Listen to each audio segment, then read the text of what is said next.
Hello friends, welcome to my YouTube channel begin English with Gaurav. दोस्तों, अगर आप बार बार प्रयास करने के बाद भी अंग्रेजी नहीं सीख पा रहे हैं और दूसरों के सामने अनकंफर्टेबल महसूस कर रहे हैं, तो मैं वादा करता हूं अब आपको कहीं और जाने की ज़रूरत नहीं है। दोस्तों, मैं आपको आसानी से और बेहतर तरीके से अंग्रेजी बोलना सिखा दूंगा, बशर्ते आपको डेली प्रैक्टिस करनी होगी इस लैंग्वेज में 5 से 10 मिनट के लिए। दोस्तों, ये एक लैंग्वेज है जो वर्ल्ड वाइड बोली जाती है, इस वजह से इस लैंग्वेज का महत्व है जो आप लोगों को समझना चाहिए। तो चलिए आज की इस स्टोरी के जरिए आपको कुछ बेहतर और नया सिखाने की कोशिश करता हूँ। सूरज के पास एक छोटी लाल डायरी थी। सूरज हैड, पहले इतना समझते हैं दोस्तों। सूरज हैड मतलब सूरज के पास था। हैड का मतलब हो गया यहाँ पर पास था, हैज का मतलब पास है और हैड का मतलब पास था, पास्ट टेंस में। सूरज के पास था। अ स्मॉल मतलब एक छोटी, रेड मतलब लाल, डायरी मतलब किताब। ये छोटी डायरी या किताब कह सकते हैं दोस्तों इसे। सूरज के पास एक छोटी लाल डायरी थी। Suraj had a small red diary. वह उसमें रोज रात को लिखता था। ही मतलब वो, रोट मतलब लिखता था। राइट का मतलब लिखना, रोट का मतलब लिखता था। सेकंड फॉर्म है वर्ब की, पास्ट टेंस में यूज की जाती है। वो लिखता था। इन मतलब मैं, इस, इट मतलब इसमें। एवरी, हर, नाइट मतलब रात को, वो इसमें हर रात को लिखता था। अब दोस्तों आपको थोड़ी सी कंफ्यूजन और हो रही होगी इसको समझने में। हैड का और हैज के कई यूज होते हैं, लेकिन मैं इसको आपको क्लैरिटी से एक बार और समझा देता हूँ। एग्जाम्पल आपको मैं बहुत सारे देना चाहूंगा ताकि आपको इसको बेहतर तरीके से समझने में आसानी हो।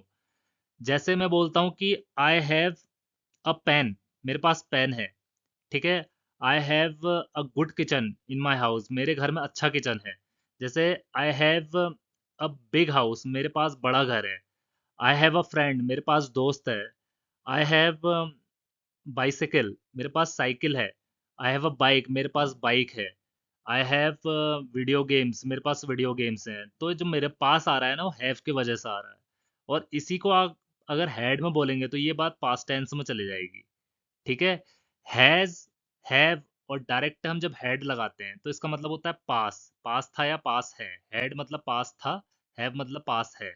लेकिन जब हम हैज टू, हैव टू या हैड टू लगाते हैं तो उसका मतलब अलग हो जाता है। जैसे I have to go there, मुझे वहां जाना है। I have to go to temple, मुझे मंदिर जाना है। तो हैव के संग टू लग गया है तो जाना है हो जाएगा। जितने में भी नाना और नी लग रहा है सेंटेंस में, उसका मतलब जाना है, खाना है, पीना है, बात करनी है, सोना है, बुलाना है, खरीदना है। तो हैव टू लग जाएगा, उसका मीनिंग बदल जाएगा। इसी वजह से हैड टू का भी मीनिंग हो जाएगा। I had to go to temple, मुझे मंदिर जाना पड़ा। जाना है और जाना पड़ा। ठीक है। I had to go to market, मुझे बाजार जाना पड़ा। हैड के संग अलग बात हो गई। I had to talk to him, मुझे उससे बात करनी पड़ी।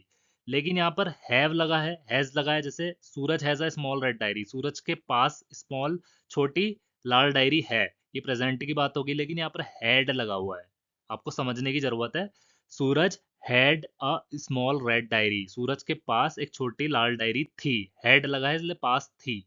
अब आपको क्लियर हो गया होगा दोस्तों। ये जैसा कि मैंने आपको बता दिया, he wrote it in it every night, वो उसमें हर दिन हर रात को लिखता था। ये उसकी गुप्त दोस्त थी। It was his secret friend. It मतलब यहाँ पर डायरी से संबंधित है। इट यहाँ पर डायरी भी लगा सकते हैं आप, लेकिन यहाँ पर इट लगाया गया है क्योंकि डायरी वर्ड अगर बार बार लगाएंगे तो ऐसा लगेगा हम किसी बच्चों को सिखा रहे हैं, जैसे स्कूल में सिखाते हैं। तो प्रोफेशनल लैंग्वेज के लिए हम एक बार सब्जेक्ट को यूज करते हैं, उसके बाद इट लगाते हैं। अगर ये नॉन लिविंग थिंग है, डायरी नॉन लिविंग थिंग है, इसलिए हम इट लगा रहे हैं। अगर कोई इंसान होता, लड़का होता तो ही लगाते, लड़की होती तो शी लगाते, और बहुत सारे लोग होते तो दे लगाते। लेकिन यहाँ पर इट लगाया है क्योंकि डायरी बोलती नहीं है, नॉन लिविंग थिंग है। इट लगा है क्योंकि ये इंसान नहीं है। It was his secret diary, ये वॉज मतलब थी, हिज मतलब उसकी, सीक्रेट मतलब गुप्त, फ्रेंड मतलब दोस्त, ये उसकी गुप्त दोस्त थी। एक शाम उसने लिखा, वन इवनिंग, एक शाम, ही रोट उसने लिखा। रोट पास्ट टेंस में यूज किया गया है दोस्तों, वर्ब की सेकंड फॉर्म है। उसने लिखा, आज मैंने क्रिकेट खेला। आए मतलब मैंने, प्लेड मतलब खेला, क्रिकेट मतलब जो हम क्रिकेट खेलते हैं गेम, टुडे मतलब आज। आज मैंने क्रिकेट खेला, मैं हार गया। आई लॉस्ट द मैच, मैं लॉस्ट मतलब हार जाना, लूज का मतलब हारना, प्रेजेंट में यूज करते हैं, वर्ब की फर्स्ट फॉर्म है, और लॉस्ट वर्ब की सेकंड फॉर्म है जो पास्ट में हम यूज करते हैं। मैं हार गया, मैच। मैं दुखी हूं, आई फील सैड। मैं सैड मतलब बुरा, फील मतलब महसूस करता हूँ, मैं बुरा महसूस करता हूँ, और सिंपल भाषा में आप बोलेंगे मैं दुखी हूँ। अब मैं बुरा महसूस करता हूँ और मैं दुखी हूँ अगर बोलोगे तो दोनों का मतलब दोस्तों एक ही है। बस इसको हम शॉर्ट फॉर्म में लिखते हैं, बहुत लंबा नहीं बोलते हम हिंदी में। आई फील सैड का मतलब होता है मैं दुखी हूँ या मैं दुखी महसूस करता हूँ। फिर उसने डायरी बंद की और सो गया। देन मतलब होता है फिर। ही मतलब उसने, क्लोज्ड मतलब बंद की, क्लोज का मतलब बंद करना, क्लोज्ड का मतलब बंद की, पास्ट में यूज की गई है, वर्ब की सेकंड फॉर्म है। डायरी, एंड मतलब और, वेंट टू स्लीप, वेंट मतलब चला गया, गो का मतलब जाना, वेंट का मतलब चला गया, टू स्लीप मतलब सोने के लिए। देन मतलब वो, फिर उसने क्लोज की डायरी और सोने चला गया। चलिए आगे बढ़ते हैं। अगली सुबह, नेक्स्ट मतलब अगली, मॉर्निंग मतलब सुबह। सूरज ने डायरी खोली, सूरज, ओपनड मतलब खोली, ओपन का मतलब खोलना, ओपनड मतलब खोली, डायरी दोबारा। अगली सुबह सूरज ने डायरी दोबारा खोली, उसकी आंखें बड़ी हो गई, हिज आईज, उसकी आंखें। बड़े हो जाना को ग्रो बोलेंगे दोस्तों यहाँ पर। वैसे ग्रो का मतलब बढ़ना होता है, लेकिन यहाँ पर ग्रीव बोलेंगे क्योंकि सेंटेंस इसी से बन पा रहा है। बड़ी हो गई, हिज आईज, या तो आप बिकेम बिग भी बोल सकते हैं, लेकिन ग्रीव बिग बोलेंगे तो ज्यादा इफेक्टिव वर्ड लगेगा। वैसे इसकी प्रॉपर मीनिंग बिकेम ही आ रही है। बिकम जो हम प्रेजेंट में यूज करते हैं, बिकेम जो हम पास्ट टेंस में यूज करते हैं, बड़ा हो जाना बोलते हैं जिसका मतलब। बिग मतलब बड़ा, उसकी आंखें बड़ी हो गई, हिज आइज बिकेम बिग या ग्रीव बिग। ग्रो इसकी फर्स्ट फॉर्म है, ग्रीव सेकंड फॉर्म में जो पास्ट टेंस में यूज की गई यहाँ पर, हो जाना। उसकी आंखें बड़ी हो गई, शब्द बदल गए थे, द वर्ड्स, शब्द, हैड मतलब हैड चेंज। अब दोस्तों देखो यहाँ पर फिर से मैंने बोला, यहाँ पर हैड लग गया है लेकिन वर्ब की थर्ड फॉर्म के साथ लगा है, तो यहाँ पर मीनिंग चेंज हो गई। इससे पहले वाले सेंटेंस में था आई हैव पेन, मेरे पास पेन है, तो पास के लिए था। लेकिन यहाँ पर जब हम हैड लगा रहे हैं, ये पास्ट टेंस वर्तमान, ये भूतकाल के लिए हम लगाते हैं। इसका मतलब है बदल चुका था। चेंज्ड मतलब बदल गया था, बदल गया। और हैड जो लगाया वो था के लिए लगाया है, हैड चेंज बदल चुका था, बदल लिया था, इसका मतलब ये होता है। शब्द बदल चुके थे, जैसा कि यहाँ पर लिखा होगा, शब्द बदल गए थे या बदल चुके थे, एक ही बात है दोस्तों। अब लिखा था, नाउ इट रेड, अब इसमें लिखा था, रेड मतलब लिखा था। दुखी मत हो, do not be sad, do not या फिर डोंट, हम इसको शॉर्ट में डोंट भी लिखते हैं जिसका मतलब नहीं होता है। डू नॉट का मतलब नहीं होता है, बी का मतलब होना, सैड मतलब दुखी। दुखी मत हो, कल तुम जीतोगे, टुमारो मतलब कल, यू विल विन, तुम जीतोगे। विन का मतलब जीतना होता है दोस्तों, विल विन का मतलब होता है जीतोगे। विल हम फ्यूचर टेंस के लिए यूज करते हैं, मतलब भविष्य में जो बात करते हैं, जैसे मैं जाऊंगा, मैं खाऊंगा, I will eat, I will go, मैं जाऊंगा, आई विल टॉक, मैं बात करूंगा, तो ये फ्यूचर की बात हो रही है, तो यहाँ पर भी फ्यूचर की बात ही हो रही है, तो यू विल विन, तुम जीतोगे, कल तुम जीतोगे।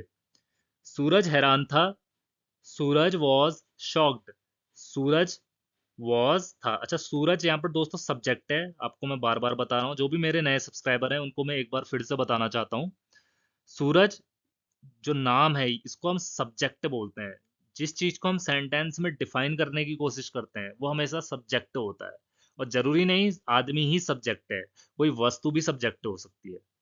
जैसे यहाँ पर सूरज सब्जेक्ट है, वॉज मतलब था, शॉक्ड मतलब हैरान था। जब हम शॉक्ड बोलेंगे तो थर्ड फॉर्म यूज करेंगे। जैसे इसका एक एग्जांपल और बोलूंगा, सूरज वॉज टायर्ड, तो ईडी लगाया, टायर्ड, टायर फर्स्ट फॉर्म तो नहीं लगी है, तो उसका मतलब वो थका था। इसी तरह से यहाँ पर शॉक्ड लगा है, तो ये समझने के लिए आपके लिए आसानी होगा कि वो हैरान था, सूरज हैरान था। उसने आंखें मल ली, ही रब्ड, उसने, रब्ड मतलब मलना, रब रब का मतलब मलना, रब्ड का मतलब मला। उसने रबी, सॉरी उसने मली, हिज मतलब अपनी, आंखें, आईज। पर शब्द वही थे, बट मतलब लेकिन, वर्ड्स मतलब शब्द, वर मतलब थे, स्टिल मतलब फिर भी। हालांकि यहाँ पर फिर भी नहीं लिखा है, लेकिन मैं आपको बता देता हूँ, अगर आपको नहीं असहज हो रहे हो स्टिल की वजह से तो इसे काट देते हैं, लेकिन स्टिल का मतलब होता है फिर भी। पर शब्द थे, देयर मतलब वहीं, पर शब्द वहीं थे। चलिए आगे बढ़ते हैं। उस दिन सूरज फिर क्रिकेट खेलने गया। दैट डे, उस दिन, सूरज, वेंट मतलब गया, गो का मतलब जाना, वेंट का मतलब गया। वर्ब की सेकंड फॉर्म में दोस्तों पास्ट के लिए यूज की जाती है। सूरज गया खेलने, टू प्ले, खेलने, क्रिकेट, दोबारा। उस दिन सूरज दोबारा क्रिकेट खेलने गया। उसने मेहनत की, ही ट्राइड हार्ड। उसने, ट्राई मतलब कोशिश की, हार्ड मतलब बहुत ज्यादा, या उसने मेहनत की। आप उसको सिंपल शब्दों में बोल सकते हैं, उसने मेहनत की या उसने कोशिश की बहुत ज्यादा। तो दोनों का मतलब दोस्तों एक ही हो रहा है। अगर आप दोनों सेंटेंस किसी को बोलते हैं तो वो समझ जाएगा आप क्या कहना चाह रहे हो। उसने ही ट्राइड हार्ड, उसने बहुत कोशिश की, उसने मेहनत की। इस बार उसकी टीम जीत गई। दिस टाइम, इस बार, हिज मतलब उसकी, टीम, वन मतलब जीत गई। विन का मतलब जीतना, वन का मतलब जीत गई। इस बार उसकी टीम जीत गई। वो खुश था। He was happy. वो था, हैप्पी मतलब खुश, वो खुश था। उसे डायरी के शब्द याद आ गए। ही, उसको, रिमेम्बर्ड मतलब याद आ गए। रिमेम्बर का मतलब याद आना, रिमेम्बर्ड का मतलब याद आ गए। द डायरीज वर्ड्स, डायरी के शब्द, वर्ड्स मतलब शब्द। उसने सोचा, ही मतलब उसने, थॉट मतलब सोचा, थिंक का मतलब सोचना, थॉट का मतलब सोचा, क्या मेरी डायरी जिंदा है।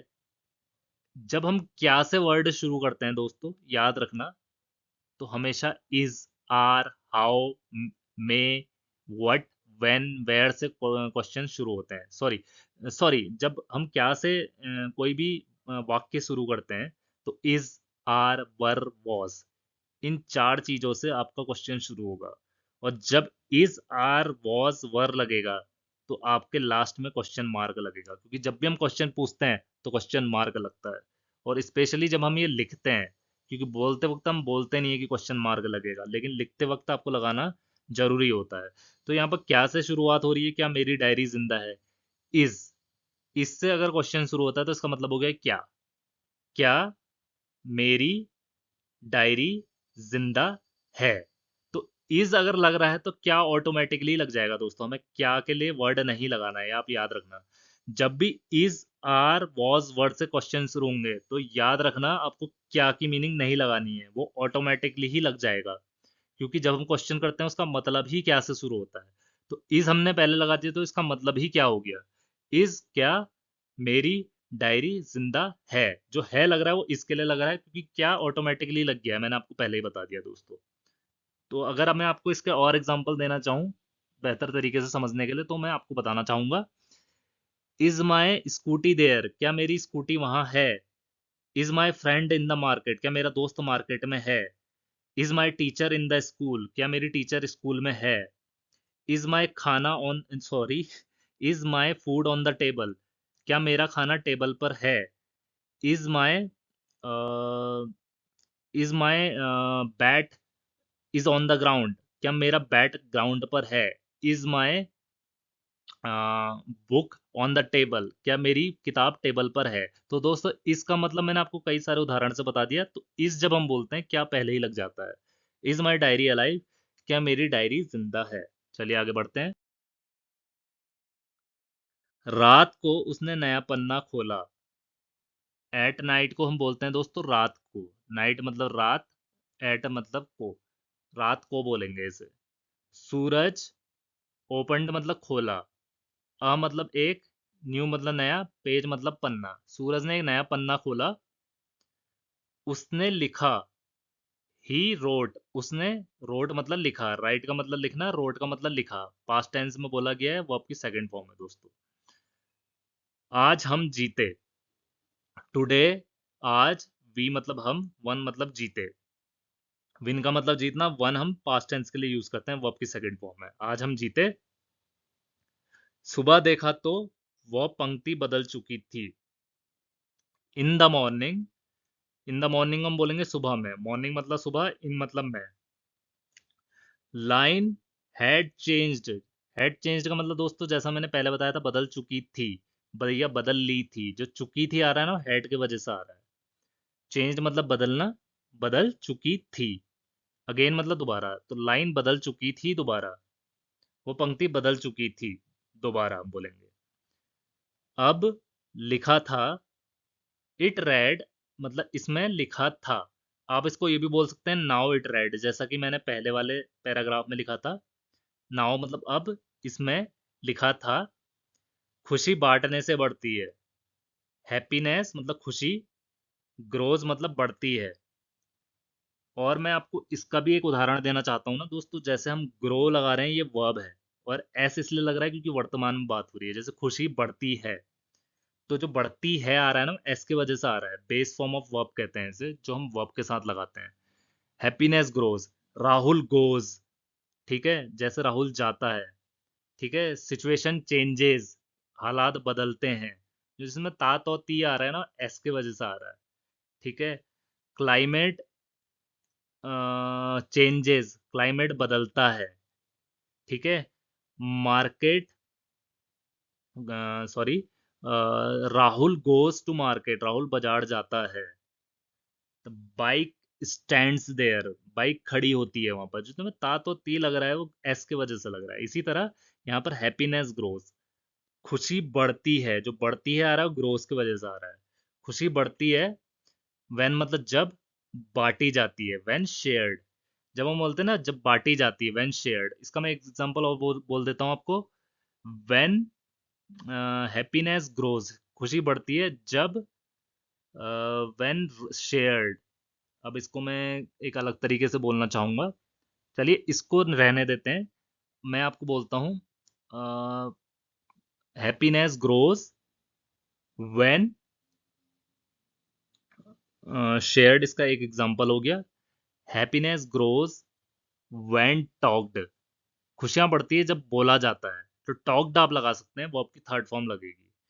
खुशियां बढ़ती हैं, happiness grows when stayed silent, जब चुप रहे हों।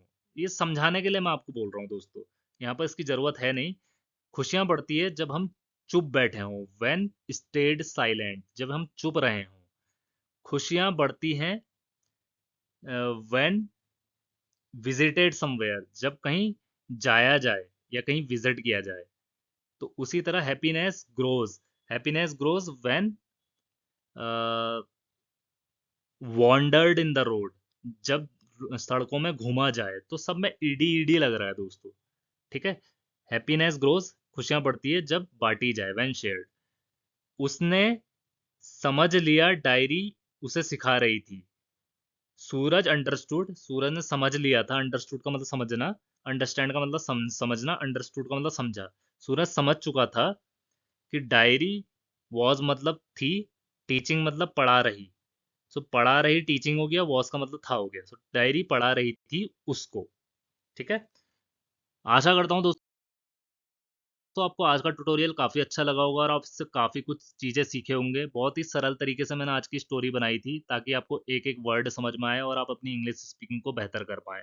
अगर आपकी कोई भी क्वेरी और कंसर्न है, आप कमेंट सेक्शन में लिख के बता सकते हैं, मैं उसे इम्प्रूव करने की कोशिश करूंगा। Thank you for watching my channel and please do subscribe it.